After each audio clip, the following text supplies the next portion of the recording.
क्या यूपी की योगी सरकार ने महाकुंभ में मची भगदड़ में मारे गए लोगों की तादाद छिपाने का अपराध किया है?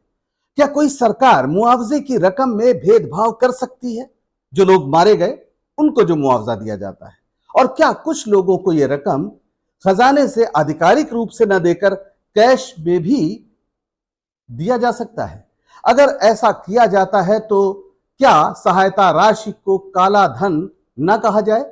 नमस्कार, मैं हूं पंकज श्रीवास्तव। डॉक्टर पंकज स्पीक्स में आपका स्वागत है।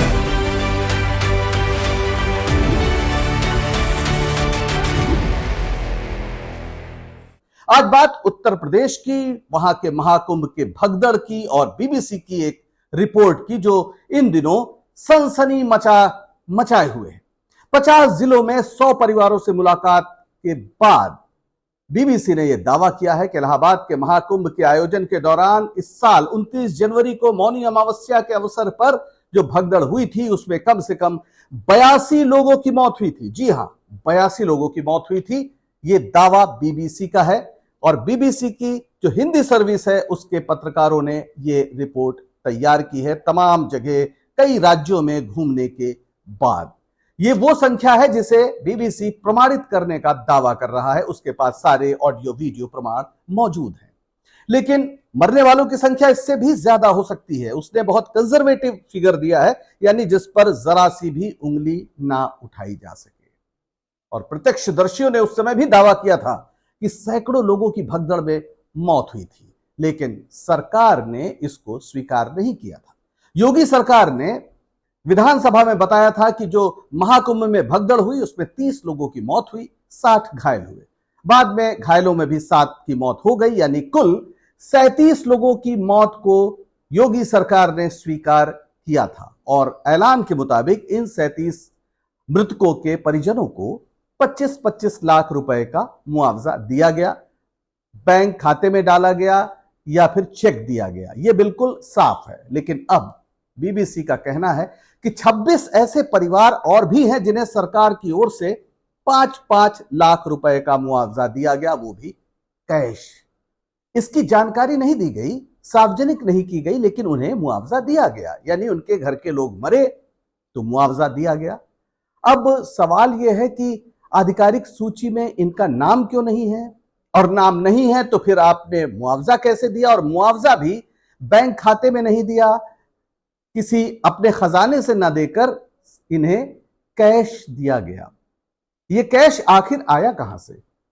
सरकार का जो पैसा होता है वो उसके खजाने से निकलता है, और जो पीड़ित व्यक्ति होते हैं जिन्हें मुआवजा मिलना होता है उनके बैंक खाते में यह पैसा दिया जाता है या फिर चेक दिया जाता है। लेकिन यह पैसा कैश दिया गया जिसका कोई हिसाब किताब नहीं है, और अगर हिसाब किताब नहीं है तो इसका मतलब है कि यह राशि काला धन थी। यह सवाल तो उठता है। 1,30,00,000 रुपए बनते हैं, और बीबीसी का दावा है कि उसके पास वीडियो प्रमाण है जिससे पता चलता है कि कैश पैसा देते वक्त वहां पुलिस भी मौजूद थी, यानी सरकार की देखरेख में यह पैसा दिया गया। और मुआवजा जिन्हें मिला वो ये 26 हैं और 37 जिन्हें आधिकारिक सूची में नाम रखा गया जिनका। लेकिन बीबीसी का कहना है कि 19 ऐसे परिवार और भी मिले जिनके किसी न किसी व्यक्ति की भगदड़ में मौत हुई थी। इसका भी पूरा प्रमाण है, लेकिन इन्हें एक भी पैसा नहीं दिया गया। यानी अब 3 तरह के लोग हो गए। एक तो जिन्हें 25 लाख का मुआवजा मिला जिनके परिजनों को, दूसरे जिन्हें 5 लाख रुपए ऐसे दिए गए कैश, और 19 ऐसे लोग हैं जिन्हें एक भी पैसा नहीं दिया गया और उनकी चर्चा भी नहीं की गई। इसका मतलब बहुत साफ है कि योगी आदित्यनाथ की सरकार ने लाशों को छुपाया है। और महाकुंभ की दुनिया भर में जो मार्केटिंग हुई कि 66 करोड़ लोगों ने स्नान किया, 7 करोड़ रुपए खर्च करने की बात कही गई इसमें, और काफी दुनिया भर में इसका प्रचार किया गया। माफ करिएगा, 7,000 करोड़ खर्च करने का दावा किया सरकार ने, और योगी आदित्यनाथ की दुनिया भर में जय जयकार कराई गई। एक इमेज मेकिंग का पूरा अभियान इस महाकुंभ के जरिए, उसकी तस्वीरों के जरिए दुनिया भर में किया गया। अखबारों में विज्ञापन दिए गए, टेलीविजन में लगातार ऐड चलाए गए, लेकिन ये सारी सूचना का विस्फोट कुछ लाशों को छुपाने के लिए भी इस्तेमाल किया गया। जाहिर है विपक्ष अब योगी आदित्यनाथ पर हमला बोल रहा है, लेकिन महंत जी चुप हैं। उनकी सरकार की ओर से बीबीसी की इस रिपोर्ट पर कोई प्रतिक्रिया नहीं दी जा रही, जबकि कई दिन हो गए हैं। उप मुख्यमंत्री केशव प्रसाद मौर्य ने सवाल का जवाब तो नहीं दिया एक प्रेस कॉन्फ्रेंस में, लेकिन यह कह दिया कि हम यानी सरकार जो मृतक हैं उनके परिजनों के दुख के साथ है, पर कैश में पैसा कैसे भुगतान किया गया इसका उन्होंने कोई जवाब नहीं दिया। अब उधर इंडिया ब्लॉक के दल बार बार सवाल पूछ रहे हैं। कांग्रेस हो, सपा हो या फिर तृणमूल कांग्रेस, सब ने योगी आदित्यनाथ से सवाल पूछा है कि आखिर ये जो मृतक थे इनको कैश, इनके घर वालों को जो 26 है कैश कैसे दिया गया, और जो 19 हैं उनकी कोई चर्चा क्यों नहीं है। बीबीसी ने जो दावा किया है उस पर सरकार चुप क्यों है। लेकिन सरकार की चुप्पी टूटती ही नहीं।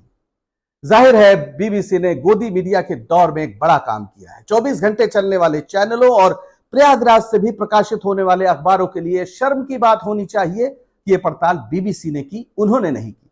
बीबीसी को विदेशी कहकर खारिज करने वालों के पास अगर जवाब नहीं है तो यही माना जाएगा कि सरकार अपनी छवि चमकाने के लिए लाशें भी गायब करती है और काले धन का भी इस्तेमाल करती है। हैरानी की बात तो यह है कि ऐसा अधर्म रचने वाली सरकार सबसे ज्यादा धर्म की दुहाई देती है। आज के लिए बस इतना ही। आप भी सोचिए, हम भी सोचे कि हो क्या कर रहा है। इस शो को लाइक करें और शेयर करें ताकि सरकार से सवाल पूछने का सिलसिला थोड़ा और मजबूत हो सके। डॉक्टर पंकज स्पीक्स को सब्सक्राइब करें, हमारा सहयोग करें। अब दीजिए इजाजत, नमस्कार।